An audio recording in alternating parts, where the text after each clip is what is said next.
हमारे पितरों की शांति, आज अमावस्या का दिन है, जो इसको सुन गया उसके पितर चमक जाएँगे। पितरों की शांति कैसे की जाती है? काले तिल जो होते हैं ना, काले तिल जो होते हैं, वो हमारे पितरों को ही समर्पित हैं। जौ को बोला जाता है बारले, जौ।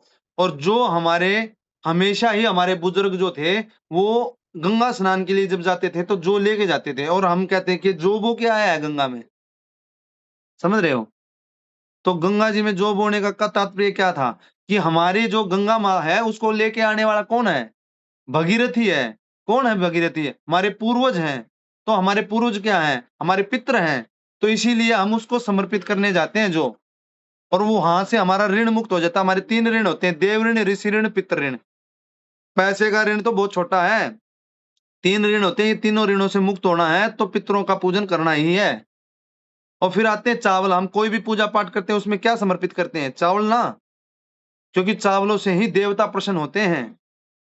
तो ये तीनों चीजें इतनी महत्वपूर्ण हैं, इसको हम पित्तल की लुटिया में लेंगे। पित्तल की लुटिया हम क्यों लेंगे? क्योंकि हमारी साउथ साउथ वेस्ट और साउथ वेस्ट डायरेक्शन कहाँ आती है?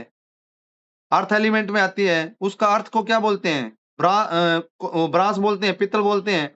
पित्तल की लुटिया जब ले ली, तो वहां से वही 2 देवता आते हैं, मृग और पितृ।